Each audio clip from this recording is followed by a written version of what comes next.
abuse pas trop, suit les consignes. Le respect avec les autres personnes, les règles d'hygiène. Respecter comment les différentes religions. L'encadrement des enfants, la qualité des animations, certaines valeurs évidemment à inculquer aux enfants et aux adolescents, et voilà. Les autres.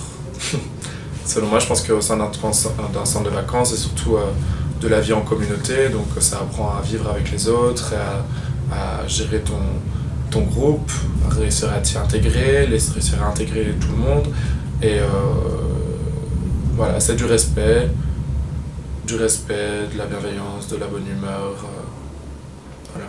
Je pense que c'est surtout ça, c'est le primordial dans les centres de vacances, c'est gérer ton prochain. Mais de respecter les gens, je pense que c'est quelque chose qui n'est pas seulement dans le centre de vacances, mais partout.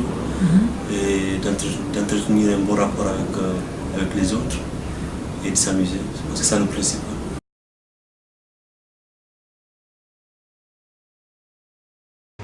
À ton avis, il y a des règles dans les centres de vacances? Bien sûr, il y a notamment les règles qu'on peut faire respecter avec les enfants, un groupe d'animés, des règles de savoir-vivre, de bien vivre en communauté. On peut par exemple faire une charte des règles de vie le premier jour pour que votre centre de vacances se passe en toute sécurité. En tout, il y a une relation de confiance qui est instaurée entre les enfants et les parents et l'animateur. C'est tout un cercle qu'il faut, je pense, respecter. Les règles imposées par l'ONE, les règles également imposées par le patron et le responsable du centre, et également suivre à la lettre les règles de sécurité imposées lors des différents déplacements, lors des différentes activités proposées pour les enfants. Alors comme règle, le centre de vacances, il y a tout un cadre qui est imposé par plusieurs organismes. Tout d'abord, il y a le directeur qui va choisir d'établir certaines règles que les animateurs doivent respecter, que les animés doivent respecter pour que tout se déroule au mieux.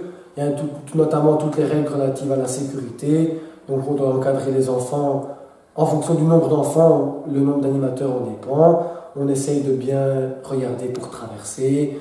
Quand on arrive dans un local, on évite qu'il y ait une paire de ciseaux qui traîne par terre ou une fenêtre ouverte. C'est vraiment tout ce qui est relatif à la sécurité. Après, il y a aussi l'ONE qui va établir des règles et qui va veiller à ce que tous les locaux soient aux normes, à ce qu'il n'y ait pas de prise accessible pour les enfants et tout ça.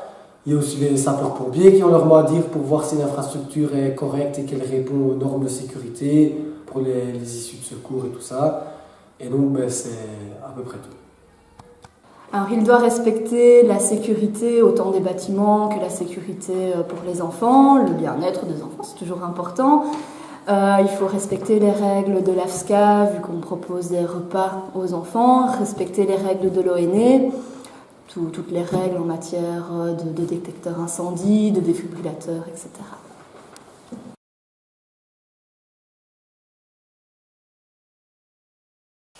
Il faut respecter les convictions idéologiques, philosophiques ou politiques des enfants qui sont accueillis et de leurs parents.